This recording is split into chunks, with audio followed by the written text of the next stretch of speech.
So we are now in the Electroencephalography lab, also known as the Eeg Lab for shorts. And in this lab, we record electroencephalographic data, which is data with a very high resolution in time.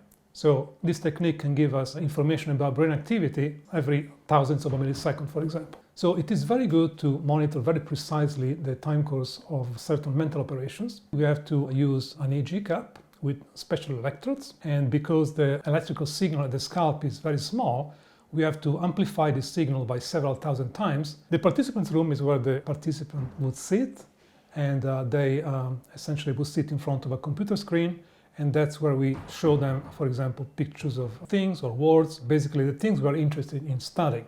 In the computer room, the experimenter can see exactly what the participant sees in the participant's room, and these two rooms are connected through a window, so we can also see how the participant is doing. The EEG technique can be used either alone or also in combination with other techniques that we have here at BRIC, for example, MRI or brain stimulation, and we can study a range of topics. So the first area is mobile EEG, which is possible with miniaturized amplifiers that can also connect with the main computers. We can monitor brain activity in real-world situations. So for example, when people are driving or when they have to move through the environment.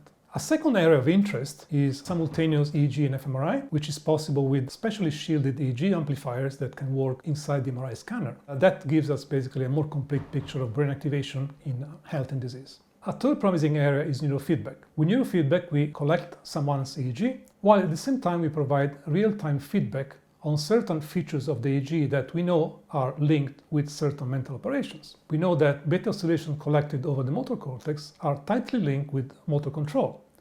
So somebody can use feedback about the amplitude of these beta oscillations to learn how to control them, and in doing so, they can also produce an improvement in motor control. So this has obviously important implications for patients with Parkinson's disease or also for motor rehabilitation after stroke, for example.